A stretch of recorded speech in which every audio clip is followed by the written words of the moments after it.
All right, I'm going to start recording. All right, so welcome to the very first episode of the Meaningful PE podcast.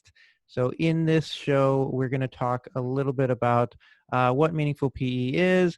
But before we get started with that, I would like to go around and everybody go ahead and introduce yourselves, say what you do, and sort of your role in or expectations for this podcast. So Andy, you want to go first? You want to start us off here? Sure. So my name is Andy Vasily. I'm currently working at the Kaus School, the King Abdullah University of Science and Technology in Saudi Arabia with Jorge and Zack. I am a pedagogical coordinator. Part of that involves being a curriculum coordinator and coaching teachers. I love what I do, and it's just great to have conversations like the one we're going to have today, which is all about professional growth and learning on an ongoing basis. So that's a bit about me. All right, Zack, you want to go next?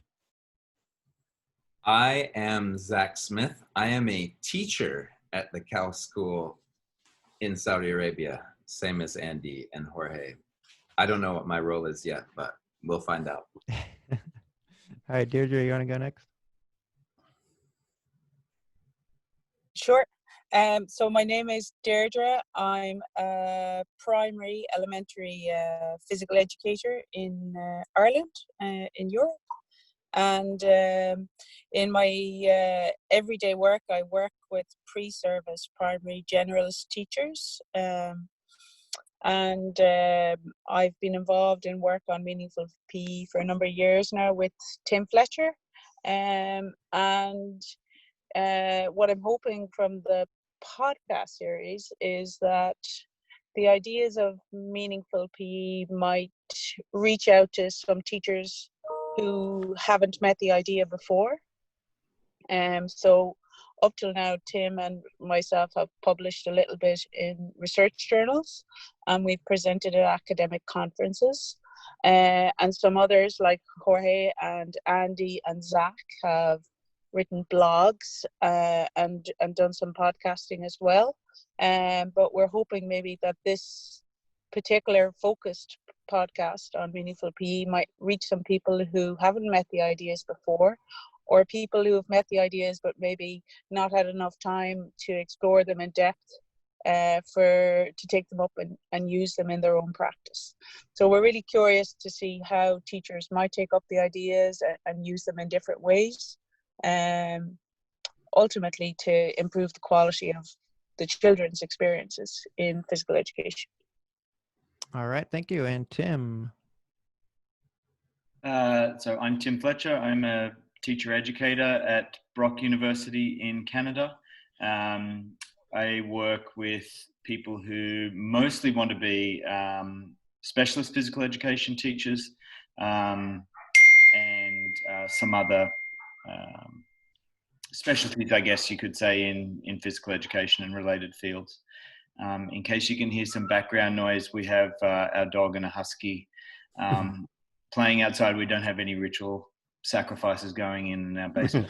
So just in case you are wondering what that noise is. And Déirdre has explained the evolution of Meaningful PE and our role in it. So looking forward to seeing the direction that this can go, the possibilities, particularly from the teacher's point of view.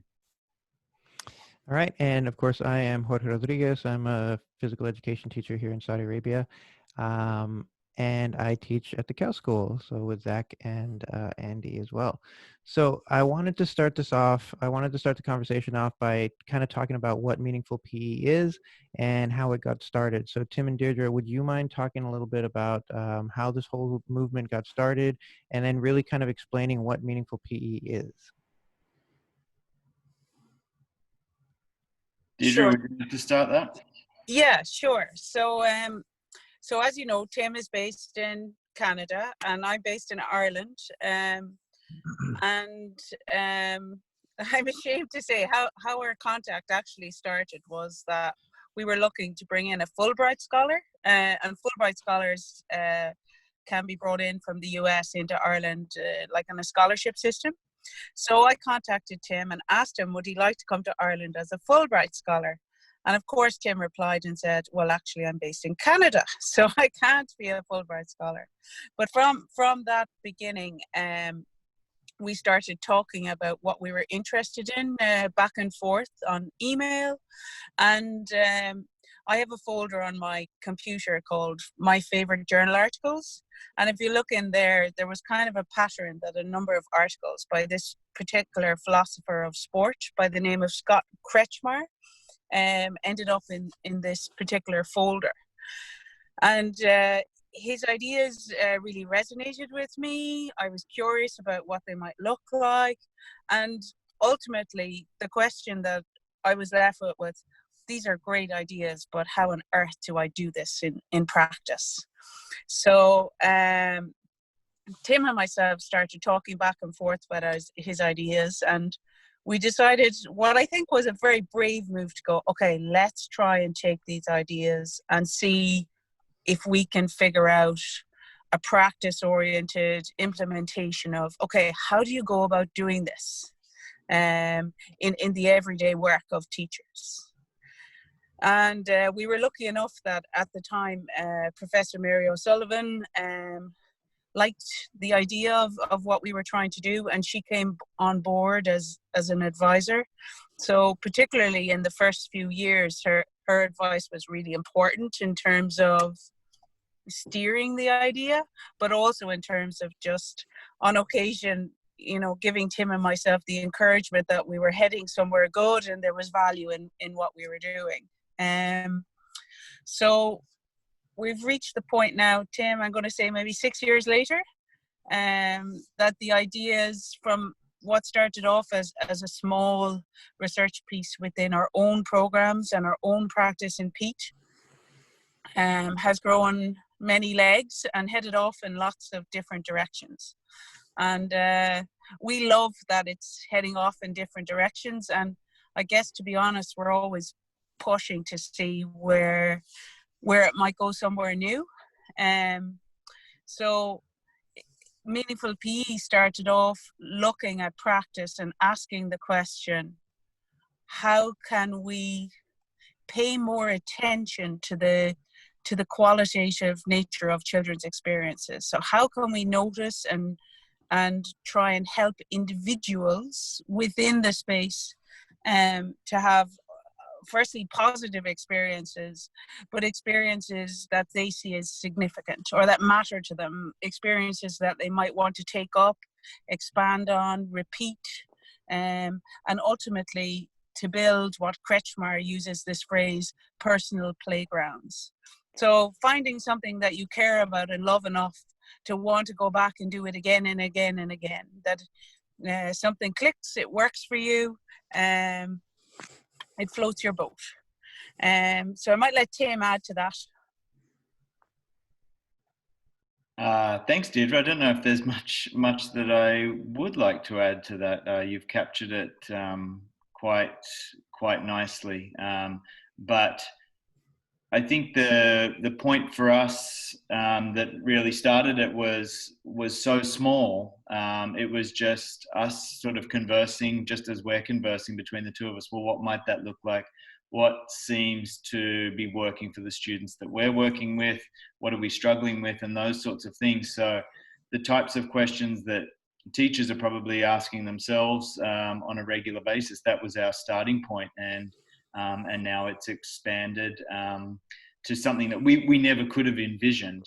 I guess it all comes back to those points that Déirdre was making. How can we make the main priority for our practices be based on the individual experiences of the children that we're working with, or of the children that the teachers that we work with in the universities will end up working with, and how can we sort of make that a coherent, ongoing, we call it a filter for the decisions that we make as teachers. Tim, so can you, sorry, question to follow up. Just really quickly, I know everybody's kind of raising their hands. I wanted to, but if I can ask just one quick question to follow up, what were some of those teacher questions, or even some of the stuff that you read from Kretschmar that really started that spark? Can you kind of pinpoint any of those things? I'll just say, like I remember one of the first interactions that Déirdre and I had wasn't necessarily about meaningfulness. It was a paper that actually Kretschmar didn't write but had spoken about. It was by Blankenship and Ayres, called Joy-Oriented Pete. And that became a starting point. I think from memory, that was the title of our first sort of informal project, was what does that joy orientation look like and what are our teachers' responses to it? And then I know personally I had just a challenge with the term joy, because I thought what we were looking at and what was really significant from what we were hearing from the teachers was beyond joy. My image of joy is smiling faces and those sorts of things, but there's a lot about meaningfulness that could be perseverance, and in the moment you might be really struggling with it, but when you look back you go, wow, like I accomplished something, or that was amazing. It was a bit hellish at the time, but that's something I want to continue. So those are some initial thoughts. Déirdre, do you want to add to that? Sure. So Kretschmar in 2008 wrote a super paper in the Elementary School Journal where he talks about two kind of competing priorities, that kind of instrumental health activity orientation, and the tension between that and kind of joy, play in the elementary context. And he argues, children don't need much. I won't get the quote exactly right, but he talks about, teachers are like the Pied Piper who can lead the children into these movement playgrounds. And it basically, in summary, the argument of the paper, if I'm cheeky enough to summarize his paper, is that if you aim for the joy orientated, play orientated, love of physical activity, doing it because there's something in it that just works for you, that the health stuff comes along as a side benefit, as a bonus, and that if you aim for that one, you get a bit of the other as well. Whereas if you aim for the health, the instrumental one all the time, maybe you're missing something in that emphasis. And I think a lot of teachers, and I know Tim and myself found it in our own practice, that you have all these different competing messages. So yes, I want the kids to be active in my class, X minutes in MVPA, etc., and yes, I want them to leave the class feeling like they've been physically active. Those, we talk about it with our students, red faces, jumpers coming off, people saying, can I open the window? So yes, you do want that, but you want that within a context, that there's something worthwhile happening, that it's not just instrumental, that for the sake of it. And I found his arguments very persuasive. But Kretschmar is fundamentally, he's a philosopher of sport. So the philosophers get to take the privileged position of having the ideas, but not really in concrete terms telling you how to do it. So fabulous ideas, and like so many, when I read his papers I go, yes, I love that idea, but it's like, how do I do it? And it was really that how do you do it question, and how does an individual teacher take up these ideas and use them. That was the driver, and trying to filter out all those different competing priorities to try and say, okay, this is my priority, this is what I'm going to make my pedagogical decisions based on. And it's not that nothing else is important, but where I hang them and how I position them is relative to this, my top priority. And by knowing what my top priority is, I can figure out what size the other priorities are, because they don't all have to be the same size all the time. I don't know if I answered your question or not, Jorge. Sorry. Yeah, absolutely. I know Zach had a follow-up as well. Do you wanna jump in, Zach? Actually, it was kind of the same question as you. I just wanted to know specifically because Kretschmar is, as Deirdre would say, hung very high, you know, like I know Andy has interviewed him before, and just specifically, what is it about Kretschmar that makes him so influential, really? I think Deirdre's points about, like, his arguments are very persuasive. I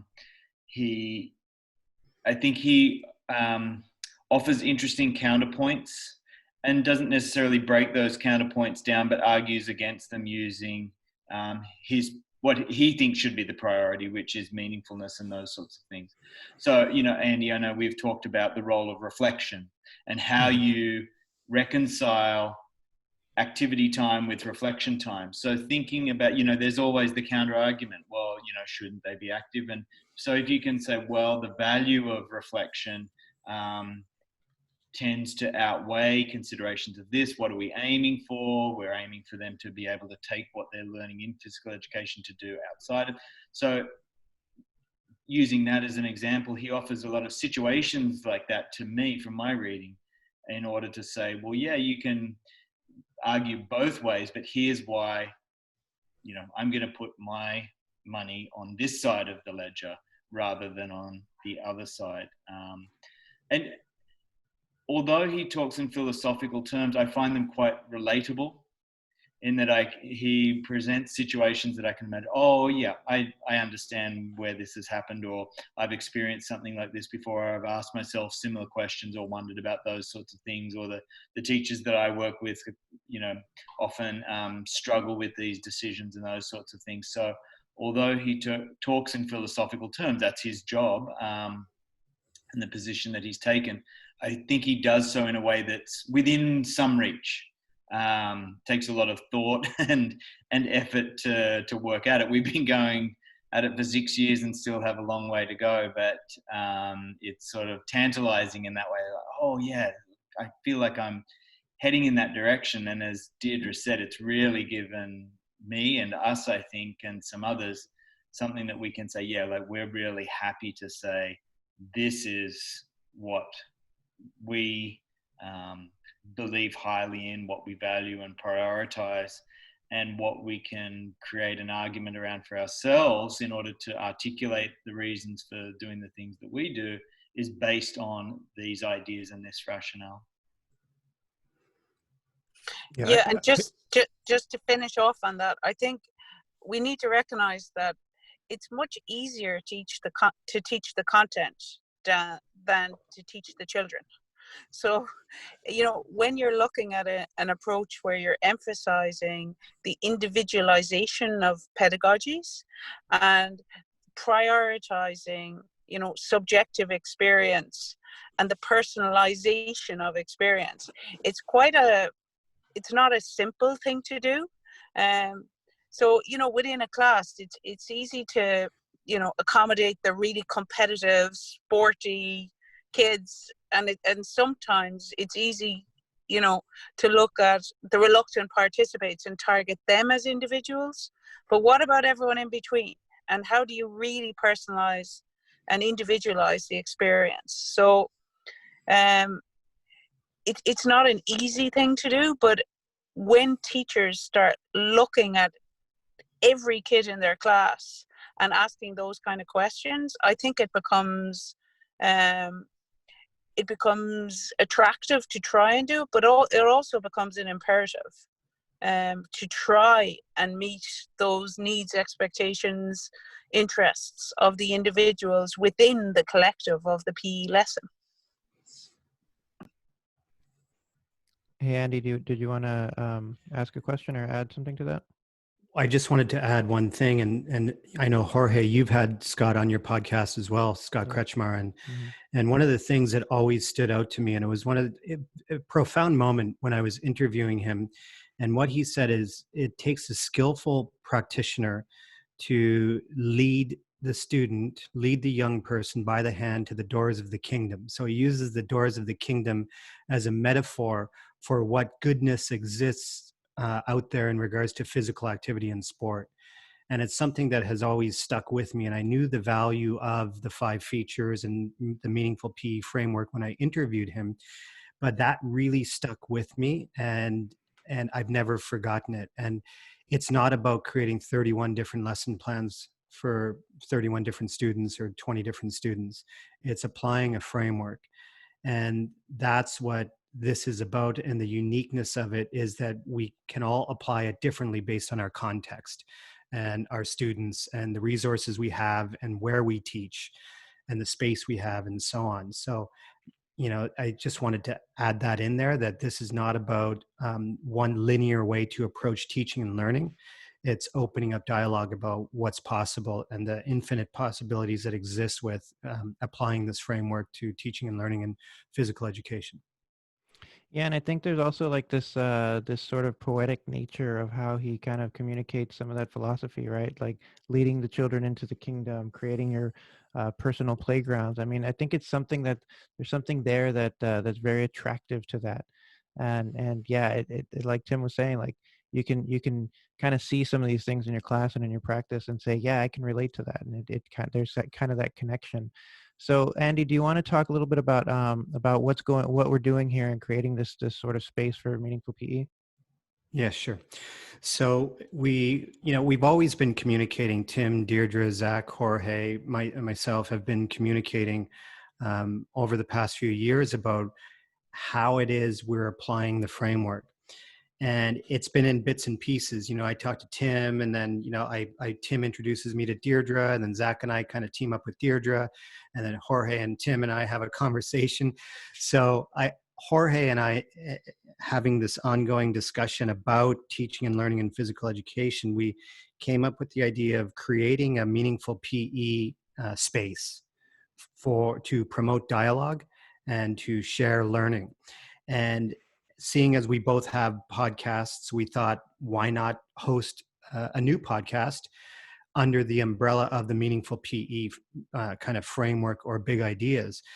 And that's not to say like we're definitely not the sole face of meaningful PE. If you look out there, the hashtag meaningful PE, you see lots of teachers around the world applying the work. We simply want to create a space to promote dialogue and discussion that will serve pre-service teachers, teachers of physical education, researchers interested to know more. So we really just want to create this space to promote dialogue and discussion around our learning related to the meaningful PE framework. And this is the first podcast to kind of set that journey in motion, so to speak. So that's kind of the purpose of it. Yeah, and just to add a little bit to that, I think part of that, creating the space and talking to different practitioners, talking to different people who either are interested in meaningful PE or already kind of implement some of the different features. And like Déirdre was saying, I think it's important to kind of look at the practical side of it as well, because you can have the theory, you can have the philosophy, and that's great. But how do we implement it in the classroom? And I think that's the next step, right? So talking about these big ideas and then breaking it down to say, this is how we do this, maybe in our part of the world or in our specific context, and give ideas to how to implement some of these features or some of these big ideas into the classroom. Right.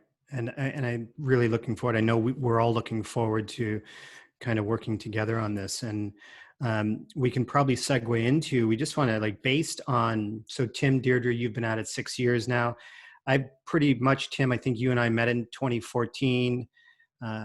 And when I'd go back to Canada in the summer, we would always have lunch together or make a point of connecting face to face to just kind of share and discuss things. And so I think it was 2014 or 2015, Tim, that we first really started to have conversations. But I just want to go around the table now and just to do a kind of a quick summary of where you are at with your own personal learning related to the meaningful PE framework. Just, based on where you began with it and where you're at right now. So why don't we just start with Zach? Why don't you jump in and just kind of share your latest learning or where you're at in this journey? Yeah. What I was just thinking about while we were talking there is that how come we don't expand meaningful PE just to meaningful education, basically, because it can be easily applied to any aspect of education, not just physical education. So, you know, the same way they say PYP or inquiry-based teaching is just good teaching, you know, you're not giving the children the answers, you're using questions, and you're extending their learning, you're being more of a guide than a, you know, a leader or whatever.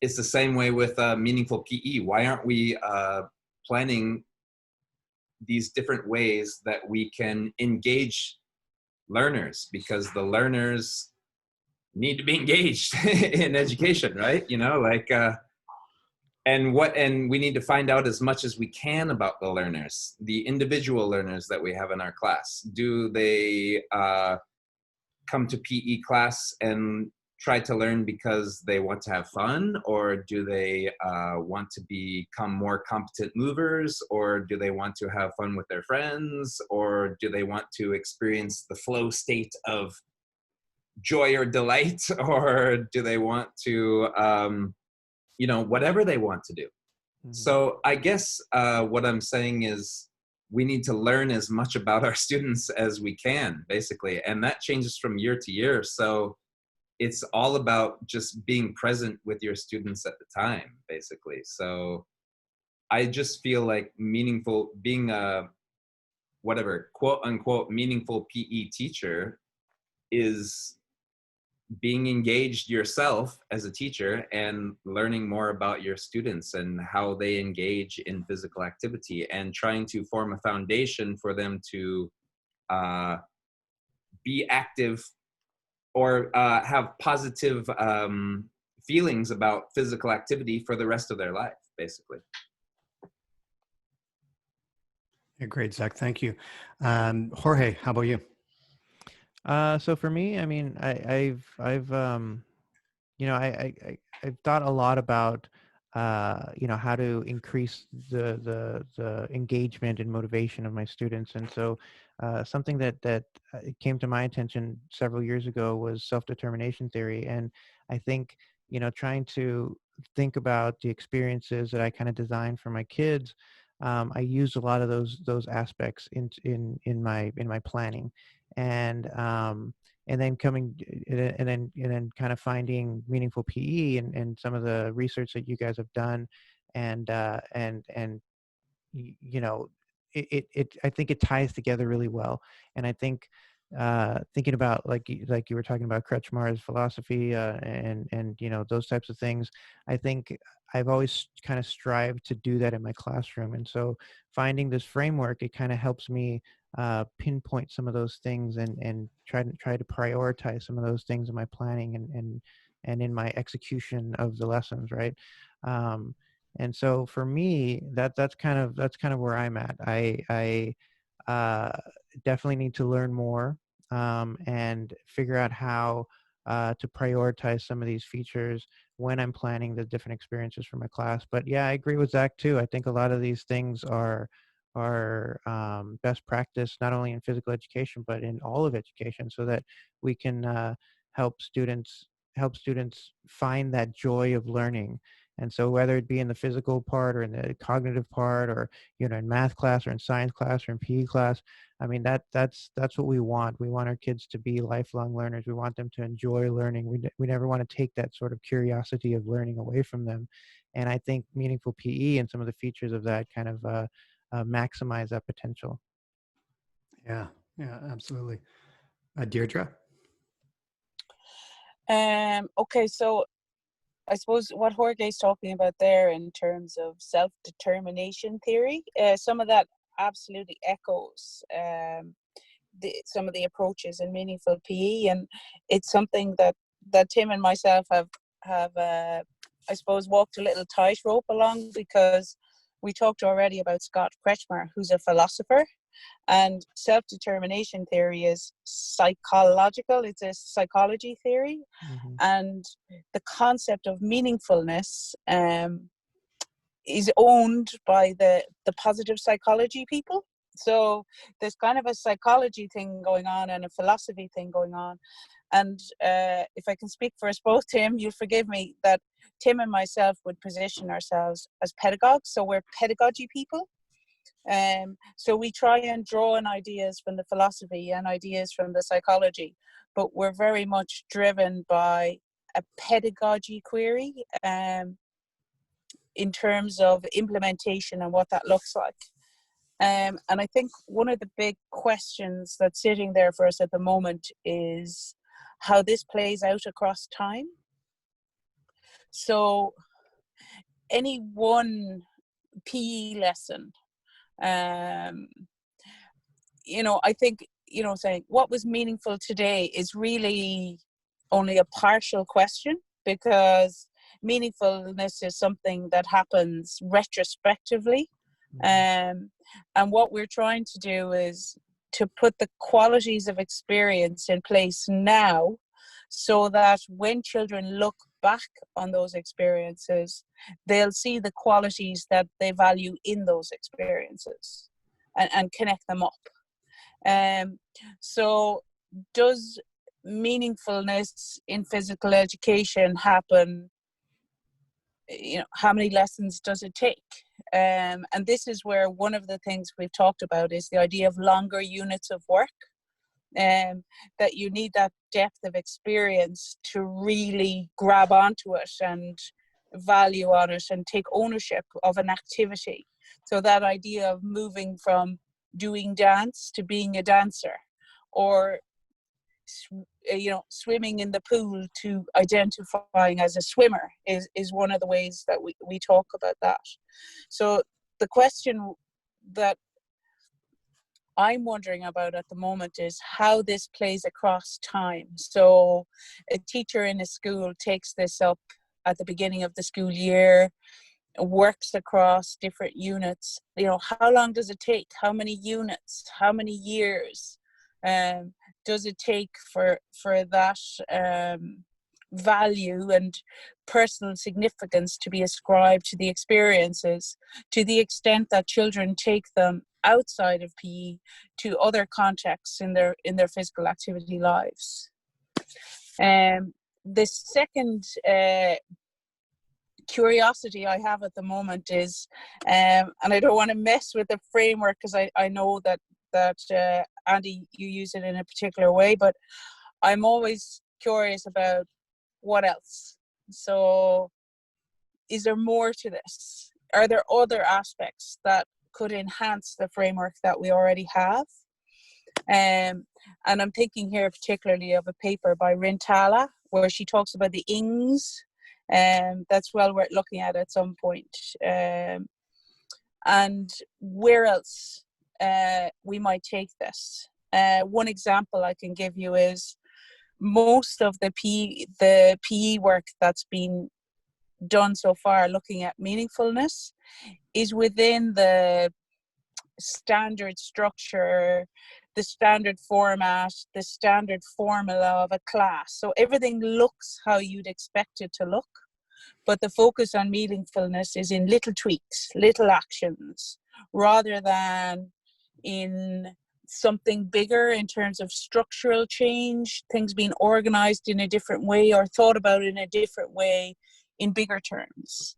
And it's something I'm curious about, how there may be the potential for PE to look different as opposed to those little tweaks within it looking the same. That might be enough for now. Yeah, and I think what you're describing is that freedom to use the framework, and I guess an example I'll quickly give is that in the PYP we have something called the learner profile attributes, and there are 10 of them, such as being a communicator, risk taker, balanced, principled, inquirer, thinker, that type of thing. And it's highly encouraged now by the IB to say, okay, those are your core 10 attributes, but if you feel as a school you want to focus on 2 more or 1 more, then by all means add some attributes. So Déirdre, what you're saying there, what else, and your curiosity about what else, is exactly extending freedom to practitioners and departments and schools to create a new possible feature that they feel best applies to their circumstances and context. So there's a lot of freedom there to explore, and that's what frees teachers up. But Tim, do you want to share what you've learned? I would say, well, beyond what I've learned, the questions that I have going forward, similar to what Déirdre was saying, and I mean, I know we've spoken about the features. I'm trying to say more, at least to myself, like I see these as provisional, they're tentative, they're for now, they're very incomplete, because when we looked at the literature, we were looking for those things. We were also looking for other things, but when you have sort of a reference in mind, you know, you're going to be looking for some things more than others. So I think if you go in with that sort of inquiry, well, what else could there be? You might be more attuned to picking up points of conversations with kids about the things that drive them. For some kids, it could be the health benefits that drive them. We need to be open to those sorts of things. So that's one thing that I think I'm really interested in. Well, what else could there be? How else could this be done? I would also agree with Déirdre's point that when we talk about meaningfulness, it has tended to be in little bits and pieces. And I'm sort of wondering, or one of my questions is how we go beyond this being something where a teacher's response is, well, I do most of that stuff already. And that's a valid point. But how does it become, I do most of that stuff already, but now I have something deeper and broader underpinning that, which allows me to do it more consistently, with more decisiveness, with more intent, with more curiosity, rather than that checklist. Yep, they had fun, people were talking to each other, so there's social interaction, rather than, okay, I have an idea that this is what kids tend to find meaningful, so I'm looking for those sorts of things, but I'm really curious now to ask them, well, you know, what else was going on there? So how do we get it to go beyond the surface level to something more philosophical, but from a personal point of view? How does this attach to or relate to my beliefs about good teaching, about children's experiences and valuing the quality of their lives, and the purpose of what we can do, and so on and so forth? Yeah, I really connect with what you're saying, because you're basically saying teachers as inquirers and being curious about their own practice. So therefore the doors are always open to learning more about what's possible. And at the Coast School, we have professional inquiries, and that's how I work together with Jorge and Zack. And Zack's professional inquiry this year was specifically related to personal relevance, and how he can make learning personally relevant to students through environmental design, and through opening up stations and redesigning the PE experience. So it really is about being an inquirer and curious, and keeping those doors of learning open. And that's, I guess, what connects most with me in regards to what I've learned is, even though I have prioritized the feature of challenge, and I feel that I've had a lot of success with it, and the other features have, like motor competence was just a byproduct of it, and social interaction and fun, and which one am I missing? Personal relevance. So, and now Zack and I are starting to have conversations about that idea next year. Like, we want the kids to determine which features come alive for them in a class, and why they're doing what they're doing, and why they're choosing to do what they're choosing to do, and then learning about what that means to them. So for one student, it might be the social interaction, whereas another student, it might be specifically repetition and drill to become better at a skill. So yeah, just keeping the mind open to what's truly possible, and continuing to learn how to apply it. And just jumping on what Jorge said, like it's absolutely applicable in music and art. And I've talked to my art the art teachers and music teachers that I coach about this, and we find a lot of value in those discussions with creating what's possible in music and art as well. So it can be applied to any discipline or subject area across the board. So it was great to hear what everybody has been learning, and I'll move it back to Jorge now to move on in the podcast. Yeah, and just kind of listening to you talk. I just wanted to kind of add to that, where my professional inquiry for this year was around creating a more inclusive classroom. And I think as you were talking, as y'all were talking, thinking about getting to know my students and building those relationships, and then sort of prioritizing their needs within those features. It lends itself really well to that inquiry of creating a more inclusive classroom for all my students, right? And I think, again, like a lot of these things are best practice, and that you could use them in different scenarios, in different in all kinds of different contexts. And it doesn't necessarily, you don't necessarily need a sort of perfect situation. You can use these things and these ideas, these big ideas, in all the different things that you do. So yeah, I just appreciate that about about meaningful PE and the features, because I think it really does make a difference when you kind of plan and think about it through those lenses.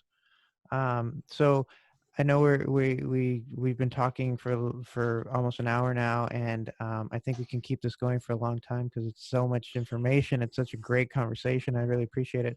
But I do want people to be able to ask questions if they have them. And I know, like we talked about before, we're kind of creating the space for that dialogue, for the interaction with the listeners, with people who might be out there that are curious about meaningful PE. And social media is going to be a big part of this as well. So I do want to encourage everybody to, if you have any kind of information or suggestions or comments, questions, anything like that, use the hashtag meaningful PE, either on Twitter or Facebook. And we'll see if we can compile some of that information so that we can start kind of sharing through that hashtag. But also, in addition to that, how can people find you if they would like to continue the conversation, if they had any questions? So Tim, we'll start with you. How can people find you? What's the best way to reach you? So I have, I'm sort of the person behind the Meaningful PE Twitter handle. So that's at Meaningful PE. So you can direct message that. I think my personal Twitter one is Tim Fletcher 12. So that works as well. We have a website, which is meaningfulpe.wordpress.com. So we have a blog there where we've invited several teachers. We just posted a blog by Joe Bailey, guest blog. So we're looking to have more teacher presence on that blog. So beyond the people that we have worked with directly.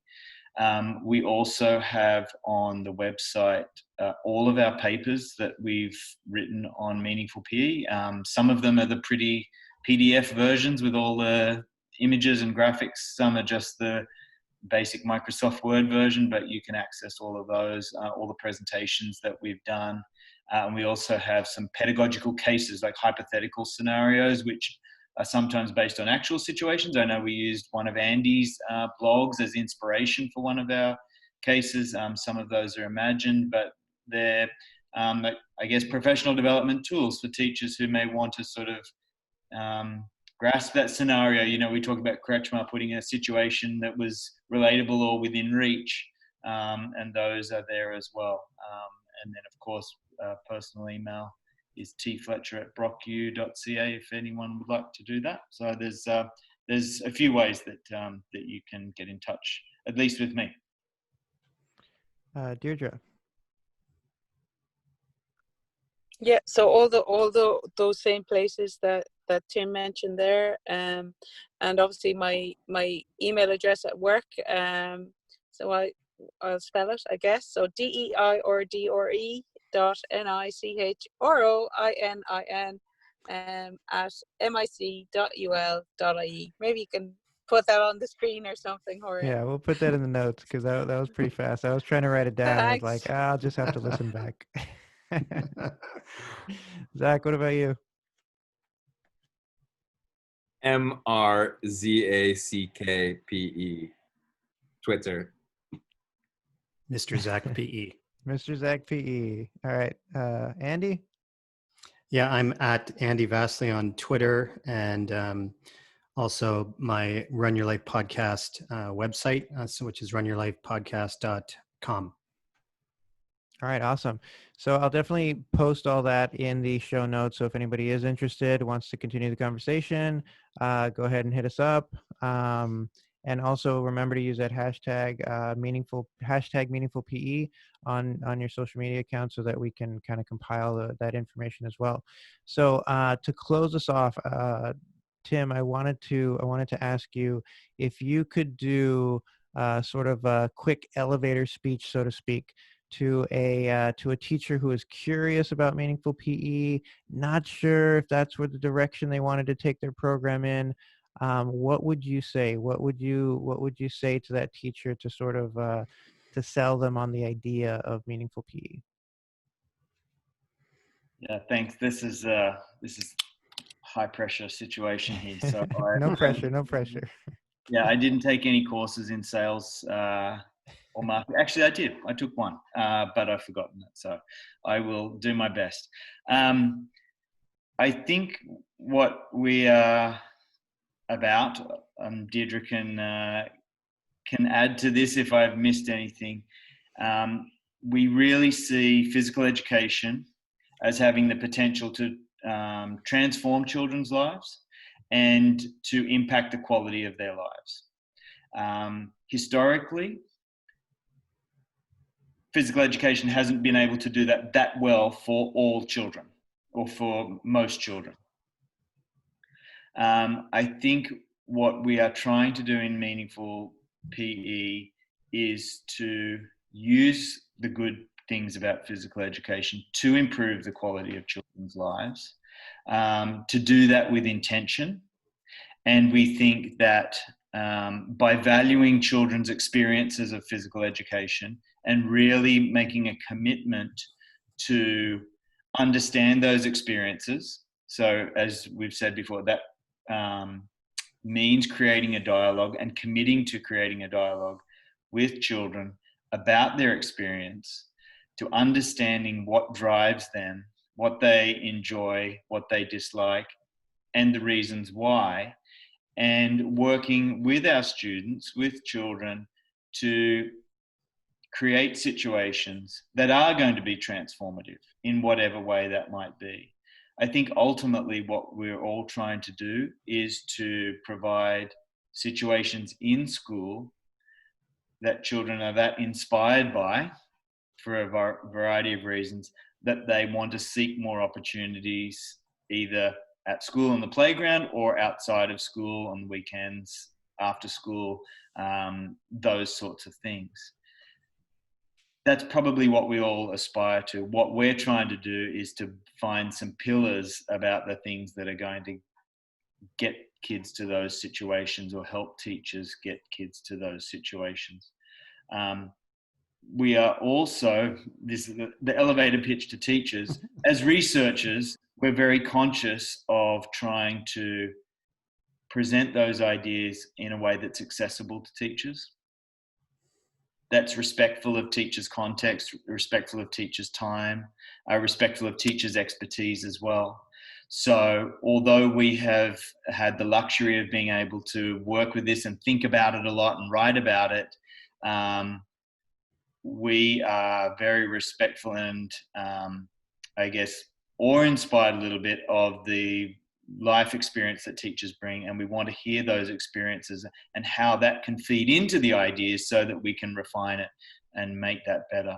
I guess if I had to give one sentence, it would be meaningful PE to us is about improving is about committing to the idea of physical education as a way of transforming the quality of children's lives. And so if you believe in that and are able to say with your own practice, yes, I am able to do that with what I have, we'd like to hear how that can inform our ideas. But if you say, yes, I commit to that, but I struggle in how to do it, maybe some of these ideas can help you get there, whether that's just takes a little bit or a lot. We're interested to see where that goes. Have I reached the 54th floor yet? Yeah. Just The the tall elevator building. just got there. Okay, did you want to add anything to that? No, I'm happy with the 54th floor. That was, I have to say, that was really well said, Tim, and I'm totally on board. You've sold me, man. All right, we got Zack on board. One at a time. Well, thank you. I really appreciate your time. I really appreciate this conversation. And you know, for me, going into next year and thinking about next year, because everything is kind of up in the air right now. You know, everything is kind of it's a little more up in the air than I want it to be. But we're gonna figure this out. And I think with this kind of approach, it's very inspiring, and it makes me sort of look forward to something next year as well, to try to figure out how we can implement some of these features into PE and make this a meaningful experience for all the kids, regardless of our situations. And I think that's something that we can do. So I appreciate everybody's time. Thank you so much for coming on the show, and I hope we can do this again real soon. Thanks, Jorge. Thanks to Andy, Jorge, and Zack for the idea and for driving this. Really appreciate that, and so happy to see where it can go. All right, Thanks, thank everyone. you. Have a great day. Thanks.